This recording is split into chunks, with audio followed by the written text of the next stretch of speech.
बाजार में एक गरीब लड़की सर पर टोकरी उठाए हुए जा रही थी। इस टोकरी में अनार थे। वो लड़की अपने कुंबे का पेट पालने की खातिर ये अनार फरोख्त करती थी। बाजार में बैठे एक बुजुर्ग ने देखा कि एक शख्स दबे पांव इस लड़की का पीछा करते हुए जैसे ही लोगों की भीड़ में पहुंचा तो उसने नजर बचाकर कमाल होशियारी से इस टोकरी से एक अनार उचक लिया। इस चोरी का इस लड़की को इल्म ना हो सका और वो बिना देखे आगे निकल गई। बुजुर्ग कहते हैं, मुझे इस वाक़ये से बड़ा ताज्जुब हुआ और इश्तियाक भी कि ज़रा देखूं तो सही यह शख्स अब इस अनार का क्या करता है। वो बुजुर्ग कहते हैं, मैं बचते बचाते इस शख्स का पीछा करने लगा। वो शख्स बाजार में ज़्यादा दूर नहीं गया। चंद कदम चलने के बाद रुका और बाजार के एक तरफ जहाँ रश कम था वहाँ बैठे हुए एक नाबीना फ़कीर की झोली में वो अनार डाल दिया और चलता बना।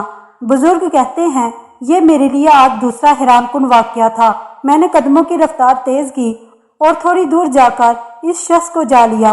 इसे मुखातिब करते हुए कहा कि आज मैंने बाजार में एक अजीबोगरीब वाक़या देखा है। एक चोर ने चोरी करने के बाद माले मसरूका खुद इस्तेमाल करने के बजाय किसी और के हवाले कर दिया और खुद खाली हाथ रह गया। मैं तो समझा था इसने भूख की गर्ज से अनार चुराया होगा, लेकिन ये मामला तो मुख्तलिफ है। वह शख्स मुस्कुराया और कहने लगा, हजरत ये चोरी नहीं, ये मैं अपने रब के साथ तजारत करता हूँ।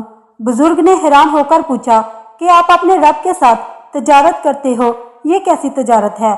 इस शख्स ने कहा, मैंने ये चोरी की तो मेरे नामा अमाल में एक बुरा अमल लिख दिया गया और फिर मैंने सदका कर दिया और लिखने वाले ने मेरे हिसाब में 10 नेकियां लिख दी, तो बुराई का बदला इस जैसी बुराई और अच्छाई का बदला इससे 10 गुना ज़्यादा बढ़ा दिया जाता है। मेरे पास एक बुराई और 10 नेकियां हैं। अब मेरी बुराई को मेरी अच्छाई मिटाती है तो मेरे नामा अमाल में मेरे रब के पास 9 नेकियां बाकी हैं। इस तरह मैं अपने रब के साथ तजारत करता हूँ। बुजुर्ग कहने लगे, नहीं, तुमने चोरी की तो तुम्हारी इस रब के दफ्तर में चोरी ही लिखी गई है और वो माल जो तुमने सदका किया वो चोरी का ही माल लिखा गया है। इनसे हासिल होने वाली नेकियां तुम्हारे पास आर्जी हैं।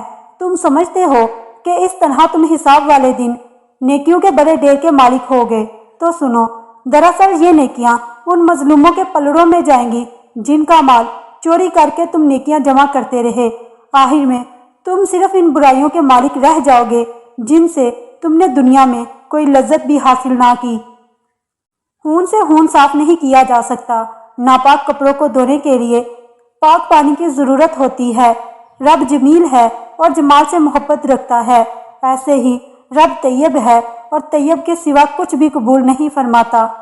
मुकम्मल इल्म के बगैर लोग अपने लिए या दूसरों के लिए फतवा कर लेते हैं और बातिल से इस्तदाल करते हुए बातिल पर डट जाते हैं। उल्टा अपने बातिल अमल पर जिद करते हैं कि हमें हक पर समझा जाए। वह हलाल हराम के लिए खुद साख्ता जवाज तराश कर इनका दिफा करने लग जाते हैं। खुद को बेहतरीन साबित करने के लिए यह सरीहन धोखा है लोगों के साथ और अपने नफ्स के साथ। रब मुझे और आपको बुरी ख्वाहिश की गुलामी और इस शख्स जैसी आर्जी नेकियों से बचाए। मेरी वीडियो को मुकम्मल देखें। मेरे चैनल को लाइक, शेयर और सब्सक्राइब कीजिए और बेल आइकन को ज़रूर प्रेस कीजिए ताकि मेरी आने वाली हर नई वीडियो का नोटिफिकेशन आपको मिल सके।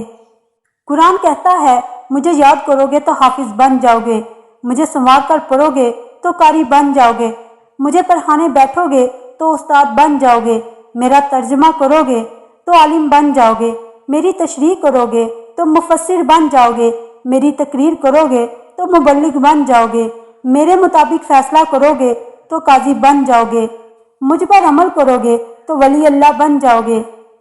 आयतुल कुर्सी को क्या क्या कहा जाता है? आयतुल कुर्सी को सैयदुल कुरान कहा जाता है। आयतुल कुर्सी कुरान का बुलंद तरीन नुक्ता है।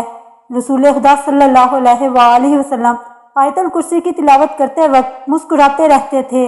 आयतुल कुर्सी यरकान की बीमारी का इलाज है। जिस घर में इसे पढ़ा जाएगा शैतान 3 रोज तक इस घर के करीब भी ना आएगा। जो वजू के बाद इसे पढ़ेगा उसे 40 साल की इबादत का सवाब दिया जाएगा। इसके 70 बार तिलावत मौलिज की दुआ की मोहताजी खत्म कर देती है।